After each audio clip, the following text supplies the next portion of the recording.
अपने बच्चे को पैरासीटामोल देते समय प्लीज आप ये गलती मत करें। ये 4 कॉमन मिस्टेक है जिसमें से कोई एक मिस्टेक आपने पैरासीटामोल देते समय की ही होगी। सबसे पहला, जब ये पैरासीटामोल सिरप को आप ओपन करते हो तो वो मैक्सिमम 4 हफ्ते यानी 1 महीने तक ही चलता है। कई लोगों को कंफ्यूजन ये रहता है कि ये ओपन करने के बाद एक्सपायरी तक चलता है, पर ऐसा नहीं है।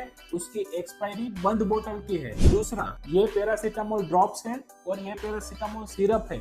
अगर आपको ड्रॉप्स का 1 ml प्रिस्क्राइब किया गया है तो ड्रॉप्स का 1 ml ही दीजिए। सिरप का 1 ml दोगे तो अंडरडोज होगा, क्योंकि दोनों का कॉन्सेंट्रेशन अलग अलग है। तीसरा, सर मेरे बच्चे को बुखार आया था तो मैंने पैरासीटामोल सिरप दे दिया, अभी 2 घंटे हो गए फिर भी उसका बुखार नहीं उतरा है, तो क्या मैं डोज रिपीट कर दूं?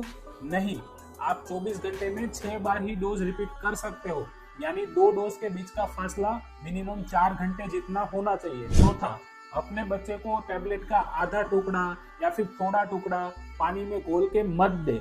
उससे कभी बच्चे को ओवरडोज हो सकता है, तो उसकी वजह से बच्चे को लीवर इंजरी भी हो सकती है। तो अभी आप उन सारे पेरेंट्स के साथ शेयर कीजिए जिसने ये मिस्टेक की हुई है। Thank you so much.